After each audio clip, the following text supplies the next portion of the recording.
नमस्कार, जम्मू कश्मीर के खास देख रहे हैं आप सब और मैं हूं आपके साथ पल्लवी जमवाल।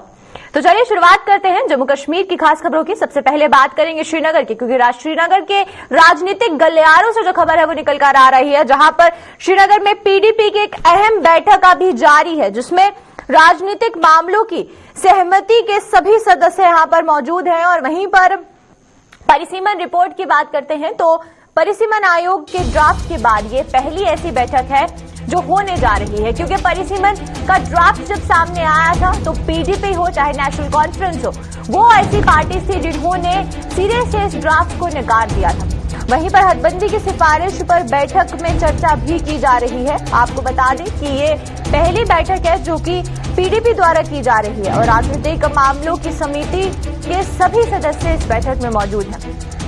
परिसीमन आयोग की जब रिपोर्ट सामने आई थी उसके बाद से ये पहली बैठक है जो कि पीडीपी द्वारा की जा रही है। पीडीपी अध्यक्ष महबूबा मुफ्ती की बात करें तो वो इस बैठक में एक अहम किरदार निभाती हुई नजर आ रही है, क्योंकि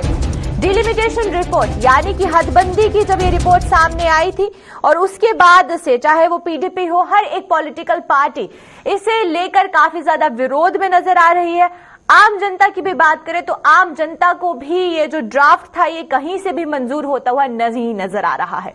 और इसको लेकर जिस तरीके से बैठकों का दौर जारी है, अब देखना ये होगा कि कल जो फैसला होगा वो क्या कुछ होगा, क्योंकि कल अंतिम तारीख है जहां पर रिव्यू किया जा सकता है इस पूरे डिलिमिटेशन ड्राफ्ट को, और उसके बाद क्या कुछ अमेंडमेंट्स की जा सकती हैं, क्या कुछ बदलाव किए जा सकते हैं, ये एक बहुत बड़ा सवाल है। लेकिन इस बैठक में किन चीजों पर चर्चा की जाएगी, क्या डिलिमिटेशन ड्राफ्ट के अलावा और भी बहुत से ऐसे टॉपिक्स होंगे और भी बहुत से ऐसे विषय होंगे जिन पर बात की जाएगी, ये जानना बहुत ज्यादा जरूरी है। क्योंकि अगर डिलिमिटेशन रिपोर्ट, ये जो ड्राफ्ट अभी बनाया गया है, इसे एक फाइनलाइज किया जाता है, यानी कि इसी को अंतिम रिपोर्ट के तौर पर पेश किया जाता है, तो उसके बाद से पॉलिटिकल पार्टीज को लेकर काफी ज्यादा, खासकर कश्मीर की जो पॉलिटिकल पार्टीज हैं वो इसके विरोध में उतर सकती हैं। तो चलिए आइए, तमाम जानकारी के लिए हमारे साथ हमारे सीनियर साथी सैयद तजम्मुल यहां पर जुड़ चुके हैं, तो उनसे जानते हैं। तजम्मुल जी, पहला सवाल आपसे यही जानना चाहूंगी कि पीडीपी की जो बैठक यहां पर हो रही है, डिलिमिटेशन ड्राफ्ट के बाद ये पहली बैठक है जिस पर की चर्चा की जा रही है, तो क्या डिलिमिटेशन का जो ड्राफ्ट सामने आया है इसके बाद इस पर और कौन कौन सी ऐसी चर्चाएं होंगी जो निकलकर सामने आएगी, और क्या जो आखिरी कल तारीख है उसके बाद जो विरोध है वो हो सकता है?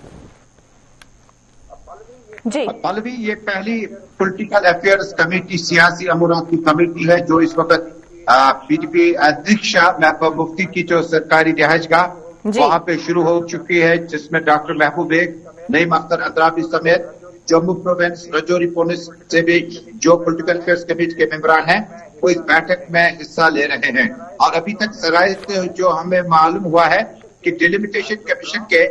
जो ड्राफ्ट को बाहर आने के बाद ये पहली बार ये मीटिंग हो रही है जिसमें काफी सारे मामला छाए रहे। सबसे पहली बात पल्लवी, जो पीडीपी अध्यक्ष या सुप्रीमो ने आज अपने लीडरान से सुना, डॉक्टर महबूब बेग और बाकी लीडरान ने अपनी तकरीर में कहा कि पीडीपी सदर महबूबा मुफ्ती का जो स्टैंड क्लियर और क्रिस्टल था कि डिलिमिटेशन कमीशन के मेंबरान से न मिला जाए, ये अबस होगा, झूठ होगा, गलत होगा, और इनके साथ मिलने से कोई जम्मू कश्मीर में बड़ी तब्दीली नहीं आएगी। और इसके बाद तमाम लीडरान ने, चाहे वो जम्मू प्रोविंस के हो, कश्मीर प्रोविंस को हो, महबूबा मुफ्ती के उन अल्फाज के साथ इत्तेफाक किया जिसमें महबूबा मुफ्ती ने कब्ल वक्त था, और पीडीपी वाहिद पार्टी थी जो इस डिलिमिटेशन कमीशन के किसी मेंबर से नहीं मिली, और उन्होंने उनको कहा था ये बीजेपी का डिलिमिटेशन कमीशन है, ये कोई शफाफ आजाद इदारा नहीं है। जिसके बाद एक बड़ी डेवलपमेंट हुई कि आने वाले दिनों में पार्टी को रिस्ट्रक्चर करने के लिए भी बातचीत हुई। बड़ी अहम जिम्मेदारियों से लीडर को अब इख्तियार दिया जाएगा। गुलाम नबी नून हाजुरा के इस्तीफे के बाद पॉलिटिकल अफेयर्स कमेटी में पहली बार इजलास हुआ जिसमें गुलाम नबी नून हाजुरा शरीक नहीं हुए, लेकिन हाजुरा के इस्तीफे के बारे में बताया जाता है कि उनकी घर वापसी या पीडीपी में जो है उनकी जो पोजीशन है उसको वापस बहुत जल्द देखा जाएगा। और इस मौके पर जो चर्चा हुआ उसमें कहा गया गुलाम नबी नून हाजुरा का कोई बड़ा सियासी इख्तलाफ नहीं है, कोई इतना बड़ा मामला नहीं है जिसको लेकर पीडीपी उसको अपने पैरेलल किनारे पर देखेगी। लिहाजा ये जो एक मामला था ये जाती था और इसको कुछ दिनों के अंदर अंदर हल किया जाएगा। पॉलिटिकल अफेयर्स कमेटी का ये इजलास जो है जो इस वक्त जारी है,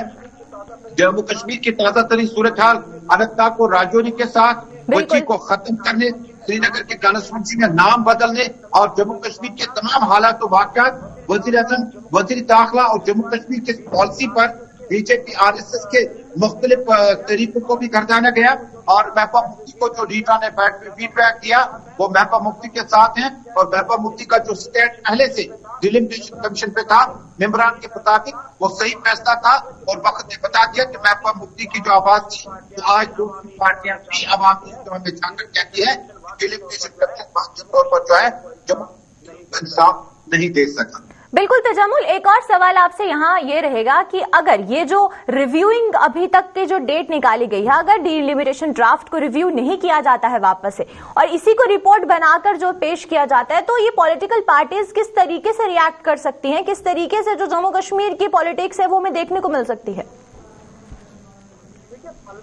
देखिए पॉलिटिकल जमाल, जब आप पीडीपी के आज के इस इजलास की बात करें और ये चूंकि ये इजलास जो है डिलिमिटेशन कमीशन के ड्राफ्ट रिपोर्ट के या उनकी जो एक्टिविटीज जम्मू कश्मीर में हुई थी उसके बाद पहला इजलास था, बड़े हाई प्रोफाइल पॉलिटिशियन इसमें होते हैं जिनका सियासी कद, बसीरत, सोच और सियासी तजुर्बा काफी ज्यादा होता है। उनकी आरा है कि रजौरी को अनंतनाग के साथ और बाकी इलाके जिनमें क्या नाम है अनंतनाग के कुछ इलाके हैं जिनको कंस्टिट्यूंसीज को ही खत्म कर दिया गया, होमशालीपुर को इसी तरह बच्ची कंस्टिट्यूंसी को खत्म कर दिया गया, जड़ीबल का नाम बदल कर अब दूसरा नाम रख दिया गया, छानपुरा को अमीरा कदर से अलग कर दिया गया। कुल जो सूरत हाल है ये एक पहलू है डिलिमिटेशन कमीशन का, क्या आप इलाकों को तोड़ रहे हैं, जोड़ रहे हैं। लेकिन दूसरा अहम पहलू इसका यह है कि सियासी पस मंजर में भारतीय जनता पार्टी की जो पॉलिसी थी उससे लोग किस तरह से परेशान कुल माहौल में हैं। एक तरफ ईडी है, एक तरफ एनआईए है, एक तरफ मामला जो है डेवलपमेंट उस लेवल से नहीं चल रहे हैं। ये सारा तबादला जो है, डिस्कशन जो है ये पीएससी की मीटिंग में जारी है। लेकिन डिलिमिटेशन कमीशन में अगर ड्राफ्ट रिपोर्ट पर रिव्यू नहीं हुआ, उसको दोबारा देखा नहीं गया, तो मुझे लगता है कि जम्मू कश्मीर में कोविड-19 जब खत्म होने लगा, काम होने लगा, मुझे लगता है कि जल्द से जुलूस, सिंपोजियम, सेमिनारों का इनेकाद किया जाएगा और डेमोक्रेटिक मामला को डेमोक्रेसी के जरिए ही आगे पहुंचाने की कोशिश लीडरान की तरफ से की जा सकती है। जी चलिए, बहुत बहुत शुक्रिया तजम्मुल आपका हमारे साथ जुड़ने के लिए और तमाम जानकारी देने के लिए। तो ये थे हमारे साथ हमारे सीनियर साथी सैयद तजम्मुल और वहीं पर डिलिमिटेशन को लेकर यहां पर सियासत देखने को मिल रही है। आज पॉलिटिकल अफेयर्स कमेटी का गठन किया गया और इसकी जो पहली बैठक थी वो हुई, जहां पर डिलिमिटेशन आयोग के ड्राफ्ट के बाद ये पहली बैठक है जिसे किया गया और इसमें पॉलिटिकल पार्टीज द्वारा डिलिमिटेशन ड्राफ्ट को लेकर चर्चा भी की गई। इसमें जो बदलाव किए गए हैं उसके बारे में भी बातचीत की गई।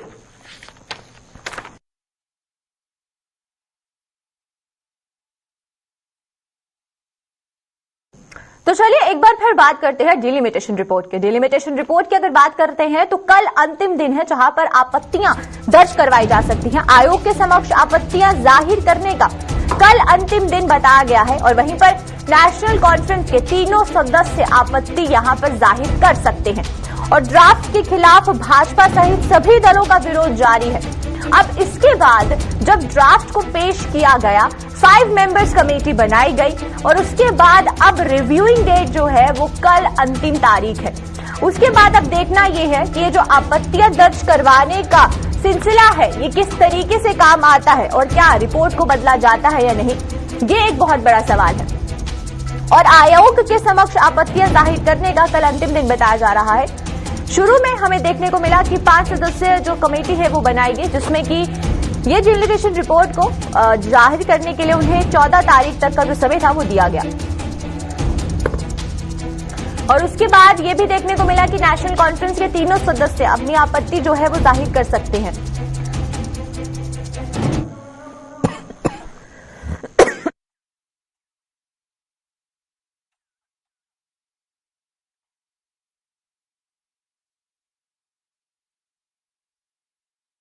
और वहीं पर यह भी देखने को मिल रहा है कि नेशनल कॉन्फ्रेंस के तीनों सदस्य इस पूरे मामले को लेकर आपत्ति जाहिर कर सकते हैं और भाजपा के सहित अन्य दल जो है वो भी इसको लेकर विरोध जारी है उनका भी।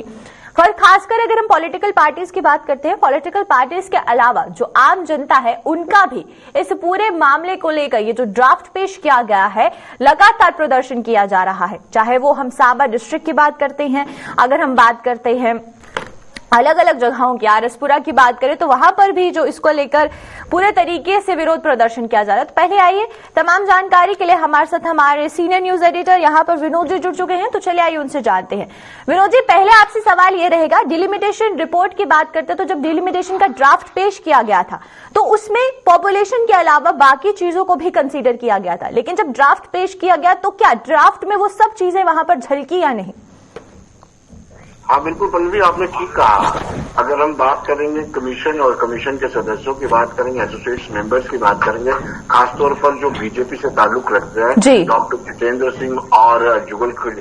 किशोर, इनका तो ये मानना है कि जो रिकमेंडेशन या ड्राफ्ट रोल आया है वो बिल्कुल ठीक है, जो तय मापदंड से उसके मुताबिक ही किया गया है। लेकिन जब हम अपोजिशन की बात सुनते हैं, जो 3 और सदस्य है, जस्टिस हसनैन मसूदी कहे, अकबर लोन की बात करें, डॉक्टर फारूक अब्दुल्ला की बात करें, उनका ये मानना है कि सारे नियमों को ताक पर रख करके जो डिमार्केशन की गई है कॉन्स्टिट्यूंसी की, वो बिल्कुल गलत है और ऐसी सोच समझकर सूझबूझ के साथ की गई है ताकि भारतीय जनता पार्टी को बेनिफिट मिले। बिल्कुल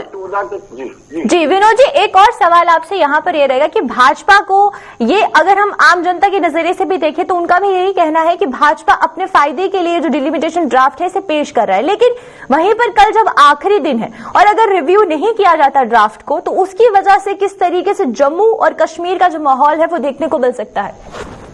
देखिए बल्कि भारतीय जनता पार्टी की बात करें तो उनका ये कहना है कि 7 डेकेड से 7 दशकों के साथ लगातार जम्मू खित्ते के साथ पक्षपात, डिस्क्रिमिनेशन हो रहा था और अब इस वक्त डिलिमिटेशन कमीशन की रिपोर्ट के बाद जो डिस्क्रिमिनेशन हो रहा था उसमें सुधार हुआ है, तो लिहाजा ये रिपोर्ट जम्मू के फेवर में है और सभी मापदंडों को देखा दीजिए। दूसरी बड़ी बात यह कि ये भी कहा जा रहा है जैसे सुचेतगढ़ कॉन्स्टिट्यूंसी में सुचेतगढ़ कॉन्स्टिट्यूंसी को खत्म करके उसको मर्ज कर दिया गया, उसको लेकर के लोगों में रिजेंट और भारतीय जनता पार्टी के लोगों ने इस्तीफा भी दिया है। तो कहीं ना कहीं कल जो इम्पोर्टेंट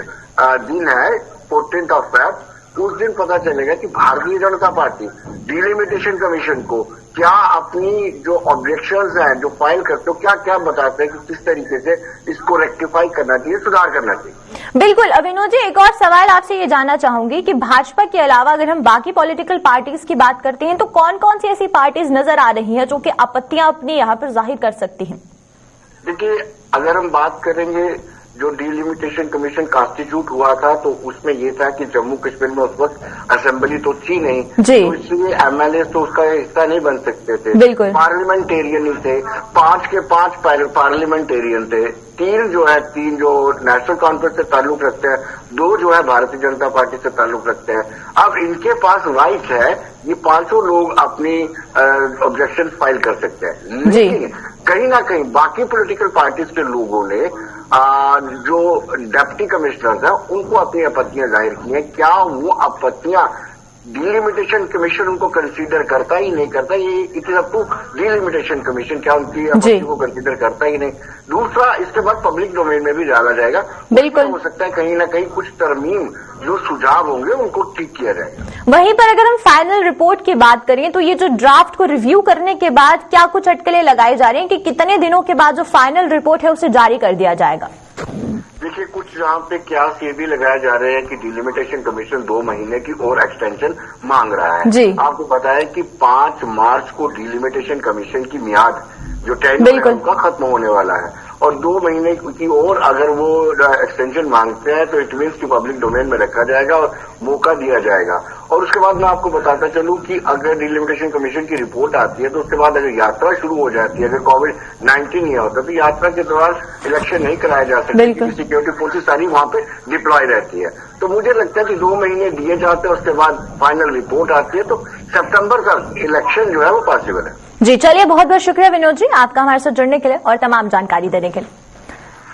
तो ये थे हमारे साथ senior news editor Vinod Kumar ji और वहीं पर हमने आयोग के समक्ष आपत्तियां जाहिर करने का जो कल अंतिम दिन है उस पर चर्चा की, क्योंकि किस तरीके से कौन सी पॉलिटिकल पार्टीज हैं जो सामने आ सकती हैं और इस पूरे ड्राफ्ट को लेकर अपनी आपत्तियां जाहिर कर सकती हैं और उसके बाद इस ड्राफ्ट को रिव्यू करने में कितने और दिन लग जाते हैं वो भी एक बहुत बड़ा सवाल है।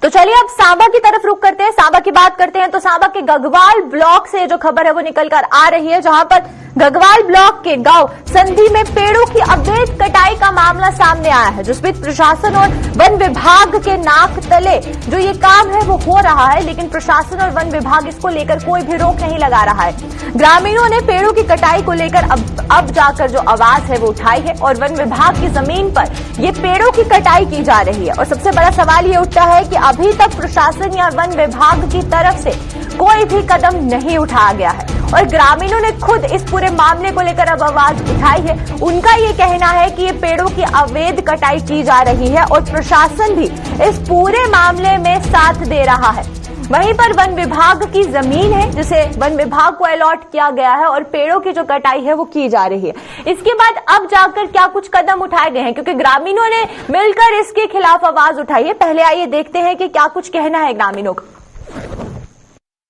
वो दें, इसमें हमें कोई दिक्कत नहीं है, मगर पर्यावरण की सुरक्षा करना भी हमारा एक कर्तव्य बनता है। हम लोग पेड़ों को लगाते हैं, खुद पानी देते हैं। मैंने खुद अपने 2 साल में कम से कम 35-40 पेड़ों को काफी पानी सिंचाई देकर ट्री गार्ड लगाकर बनाया और बड़ा किया। उसके सामने हमारे सामने जब एक ही पेड़ कटता है तो दिल को थोड़ी सी एक आग सी लगती है। आपने देखा इंडस्ट्रियलाइजेशन होगी, कौन सी इंडस्ट्री लग रही है, कौन सी, एटलीस्ट हमारे लोगों को तो पता हो। कहीं ऐसी पेस्टिसाइड की इंडस्ट्री लग जाएंगी तो आने वाले जनरेशन जो हमारी बिल्कुल बर्बाद हो जाएगी यहाँ पे। तो हम ये चाहते हैं कि एडमिनिस्ट्रेशन बीच में आए, इन चीजों को, अवैध खनन को रोके, अवैध कटाई को रोके और खरीद फरोख्त अवैध तरीके से जो हो रही है इसको इमीडिएटली रोका जाना चाहिए। ग्रामीणों का क्या कुछ कहना था, क्योंकि पेड़ों की अवैध कटाई यहां पर की जा रही है और सबसे बड़ा सवाल जो यहां पर उठाया जा रहा है वो ये उठाया जा रहा है कि अगर यहां पर इंडस्ट्रियल सेटअप होना है तो कौन सी इंडस्ट्री लगाई जानी है और क्या कुछ रहेगा, उसके बारे में ग्रामीणों को कोई भी जो इन्फॉर्मेशन है या जानकारी नहीं दी गई है। तो चलिए आइए, तमाम जानकारी के लिए हमारे साथ हमारे संवाददाता ऋषि यहां पर जुड़ चुके हैं, तो ऋषि से जानते हैं। ऋषि, पहले मैं यही जानना चाहूंगी कि जिस तरीके से ग्रामीणों का कहना है कि उन्हें इस पेड़ कटाई के बारे में, ये जो जमीन है इसे क्यों क्लियर किया जा रहा है, किस पर्पस के लिए क्लियर किया जा रहा है, कोई भी जानकारी उन्हें नहीं है, तो क्या अभी तक वन विभाग या फिर प्रशासन द्वारा उन्हें किसी तरीके का कोई क्लियरेंस नहीं दिया गया हो? बिल्कुल सही कहा आपने। पल भी आपको बता दें कि जिस तरह से ये जो पेड़ों की अवैध रूप से कटाई की जा रही है सांबा जिला के गगवाल क्षेत्र के सांधी गांव में, क्योंकि पूरा ऊपर का इलाका जो जंगल का इलाका है और लगातार हम पर्यावरण को बचाने की बात करते हैं, पेड़ पौधे लगाने की बात करते हैं, लेकिन यहाँ पर उल्टा हमें देखने को मिल रहा है कि जो पेड़ यहाँ सदियों से लगे हुए हैं, जो पूर्वजों ने लगाए हैं, उनकी लगातार कटाई की जा रही है और किसी को कानो कान खबर भी नहीं है। प्रशासन की बात करें तो प्रशासन की नाक के तले ये इलीगल गोरख धंधा चलाया जा रहा है, कोई खबर नहीं है। क्या इसमें अगर वन विभाग की बात करें, क्या उनको मिल रहा है, क्योंकि कहीं ना कहीं इस तरह की चीजें जो वो सामने दिखती हुई नजर आ रही है। लेकिन अब सवाल ये है कि जिस तरह से ग्रामीणों ने यहाँ पर देखा कि यहाँ लगभग 25 से 30 कनाल ऐसी भूमि जहां पर ये पूरा जंगल का इलाका, पूरा का पूरा इस इलाके को प्लेन कर दिया गया, पूरे जंगल यहाँ पर काट दिए गए, पूरे पेड़ों को काट दिया गया और उसी के बाद यहाँ पर सवालिया निशान प्रशासनिक अधिकारियों के साथ साथ यहाँ वन विभाग और उसी के साथ साथ रेवेन्यू विभाग पर भी लोगों ने लगा दिए कि यहाँ 1 महीने से धड़ल्ले से यहाँ काम किया जा रहा है, कोई भी यहाँ पर किसी तरह की रोकथाम नहीं की गई आपकी तरफ से। और अब सवाल ये है कि यहाँ पर इंडस्ट्रीज का भी हवाला दिया जा रहा है कि यहाँ इंडस्ट्रीज लगेंगी, कौन सी इंडस्ट्रीज लगेगी, कहां से कौन लगा रहा है, यहाँ पर कौन इन्वेस्ट कर रहा है, इसको लेकर भी कोई जानकारी ना तो कोई प्रशासन के पास है ना ही कोई ग्रामीणों के पास है। हालांकि बताया जा रहा है कि कुछ जमींदारों ने यहाँ पर अपनी जमीनें बेची जरूर हैं, लेकिन बेचने का मतलब ये नहीं है कि वहां लगाए गए पेड़ जो वो इलीगल तरीके से काट दिए जाएंगे। इसको लेकर प्रशासन से पहले परमिशन लेनी पड़ती है, वन विभाग से परमिशन लेनी पड़ती है, उसके बाद ये प्रोसेस होगा। लेकिन इससे पहले भी कई लोग जो अपनी जमीनों में पेड़ लगाते हैं, उनको अगर परमिशन लेनी हो पेड़ काटने की, उनको परमिशन नहीं दी जाती। लेकिन यहाँ धड़ल्ले से दिन रात यहाँ पर काम चल रहा है और यहाँ पर बताया जा रहा है कि सबसे महंगी लकड़ी जो खैर की लकड़ी होती है वो भी यहाँ पर काटी गई है। तो ये एक चिंता का विषय है। लगातार यहाँ पूरा का पूरा इलाका खत्म कर दिया जा रहा है और यहाँ के लोगों की बात करें, खासतौर पर जो नुमाइंदे हैं, बीडीसी चेयरमैन हो या तमाम सरपंच पंच हो, उनका साफ तौर पर कहना है कि जब उनको ये इस बात का पता चला वो मौके पर पहुंचे और वहां पर 2 से 3 गाड़ियां जो लोड की जा रही थी लकड़ी से, उनको वहां पर रोका गया। 2-3 गाड़ियां वहां मौके से चली गई। कुछ लोग जो वहां से वो वहां से भाग निकले, कुछ एक तो लोगों को वहां पर पकड़ा, और पकड़ा जब उनसे पूछा गया तो उनके पास भी कोई तथ्य जो थे वो सही जो नहीं थे। तो उसके बाद पुलिस को इन्फॉर्म किया गया, रेवेन्यू विभाग की टीमें वहां पहुंची, वन विभाग की एसडीएम गढ़वाल, तमाम अधिकारी वहां मौके पर पहुंचे और उन्होंने कहा कि हमारे पास ऐसी कोई जानकारी नहीं है कि यहाँ जंगल काटे जा रहे हैं। यानी 1 महीने से काम चल रहा है तो प्रशासन को पता ही नहीं है, ऐसा कभी नहीं हो सकता, क्योंकि कहीं ना कहीं मुझे लगता है कि इसमें कुछ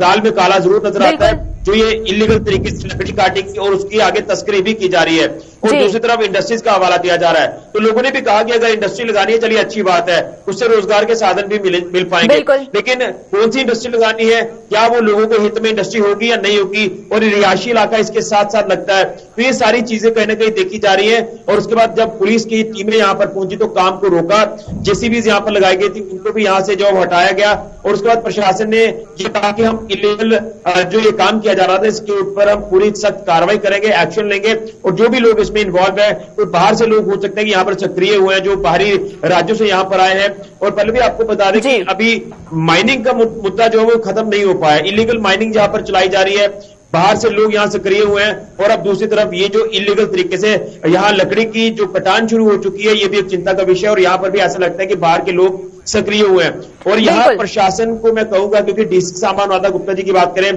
तो वो इस तरह की चीजों को जो वो कहीं ना कहीं टॉलरेट नहीं करते हैं। मैं कई बार ऐसी चीजें दिखा चुका हूं, प्रशासनिक अधिकारी जो बाकी विभागों से ताल्लुक रखते हैं, अगर कोई उनकी गलती सामने आती है तो उनको फटकार लगाई जाती है। मुझे लगता है कि यहाँ पर डीसी सांबा को खुद इंटरवेन करना होगा, और छोटी बात नहीं है। जी ऋषि, एक सवाल, अंतिम सवाल आपसे ये रहेगा कि यहाँ पर एक बहुत बड़ा सटार होता हुआ नजर आ रहा है कि देखिए प्रशासन जो है वो जागरूक नहीं है, लोगों को जागरूक किया जाता है, लेकिन लोग यहाँ पर प्रशासन को जागरूक होने के लिए कह रहे हैं। तो इस तरीके से इस पर कितनी जल्दी नकेल कसनी चाहिए, चाहे वो अवैध खनन हो या फिर पेड़ों की कटाई हो?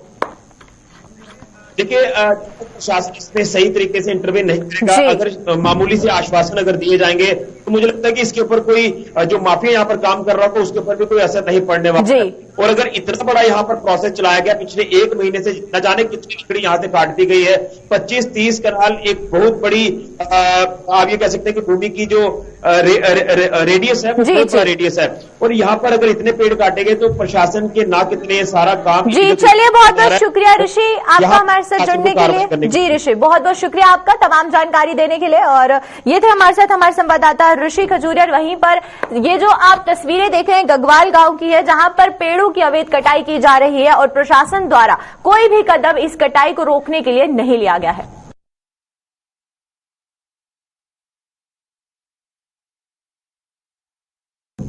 केंद्र और यूटी सरकार द्वारा आए दिन जम्मू कश्मीर में विकास के बड़े बड़े दावे किए जाते हैं। सरकार ने इन दावों में कितनी सच्चाई है, इसका जीता जागता नमूना जिला रामबन के हिंगनी में देखने को मिल रहा है।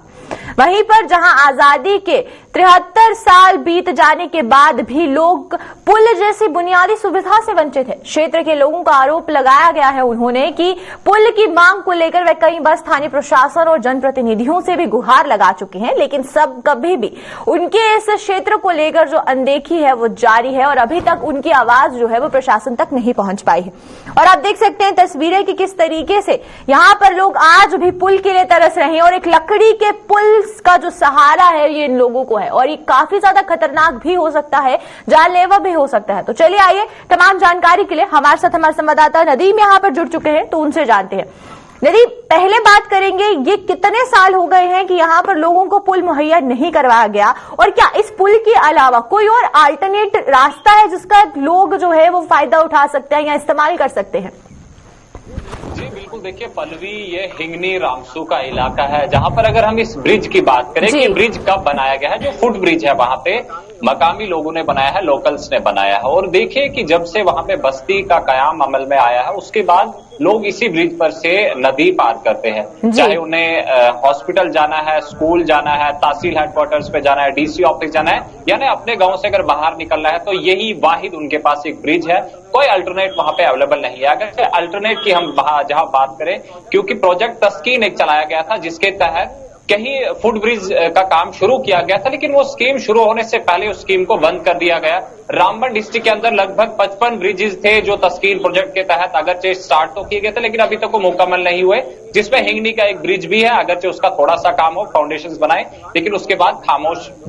जो है काम का सिलसिला रोक दिया गया क्योंकि प्रोजेक्ट तस्कीन को बंद कर दिया गया। लेकिन अब सवाल यह है कि जो फुट ब्रिज वहां पे है आरजी तौर पर है, जहां